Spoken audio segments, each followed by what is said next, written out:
Pat, you said that this came out of left field, having the opportunity to come to Pittsburgh. How surprised were you, and how did this even work out? My agent gave me a call, I believe it was Tuesday, and, just basically saying, I believe we got a good opportunity for you, a place that I think you'll be happy, a great organization, and he's just telling me all of these things, not giving me, the full information just yet.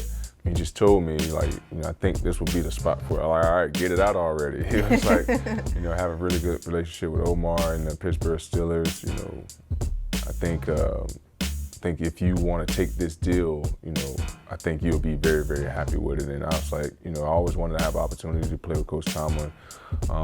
Always admired just the way his team are always prepared, no matter what the circumstances are, no matter who it is at quarterback, starting 2-6 or whatever the case was last year and ending the season off on a winning note, So to be a part of something like this on the latter part of my career, this is something that I saw for myself.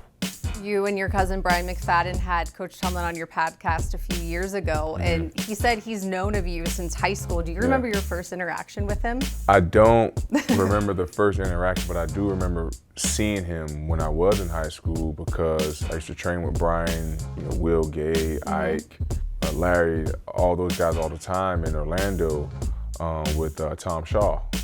So that was kind of like the Pittsburgh hub, in the offseason. All of those guys came down to Orlando and, got their offseason work in. So I do remember, having interactions with Coach, but not like in detailed conversation. Mm-hmm. Did you have any of those at your pro day at LSU? Oh yeah. That's when it started coming a little bit more full circle because now, at the time when I was in high school, I'm still trying to get to college. Right. So now I'm in college and now going into the league. I was like, yeah, man, now, this might be real. I may have an opportunity, to play, for the Pittsburgh Steelers because I saw my cousin get drafted I was at the house when he got drafted, saw him win his first Super Bowl as a rookie and go on and win another one in year 4 or 5 or whatever that was. So always, was a fan of Pittsburgh from afar because, I had family that bled the black and yellow. It's a fine line between, drinking wine and squashing grapes. This is a grow-up moment right here for you young studs. Let's live. Standard is the standard. The nameless great faces that we play are irrelevant. I ain't blinking, don't you blink! Do you have a favorite Tomlinism? I'm sure you've heard of a bunch.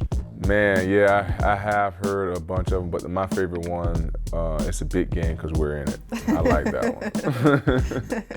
one. In terms of you, have you talked to the coaching staff about how they plan to use you in this defense? Not yet, but I do know that I am around a great defensive staff.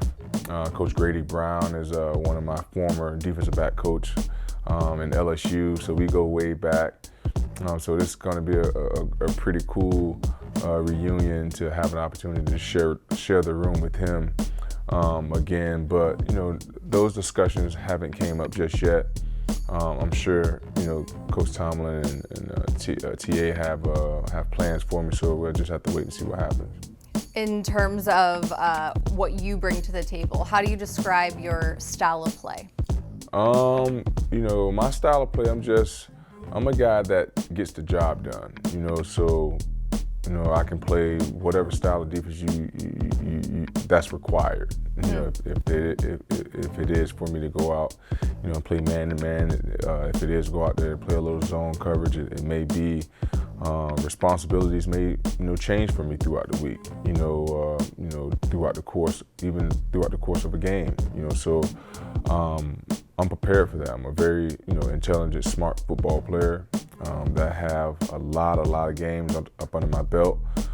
So I want to be utilized in a way so I can help the team prevail and be as successful as a coaching staff see us being.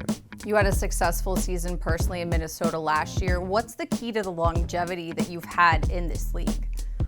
Honestly, just preparing and training your body in the off season. Just understanding what you're going to need and what you're going to use throughout a football season. Because I don't want to be going out and using wasted movement if it's not going to help me in a football game. You know, because at the end of the day, that's what I'm training for. I'm training for a football game and a football season. You know, so everything that I train on is meaningful. You know, if it's the cardio, if it's the weights, you know, if it's training the mind, because mentally you have to be mentally strong and tough as well to endure. You know, not only the season, but you know, the ups and downs, the ebbs and flows that go through a season. So it's just not training the body, it's training the mind as well, because that's the most powerful and strongest muscle that's in your body. All right, thanks so much for your time. Appreciate it. And thanks for having me.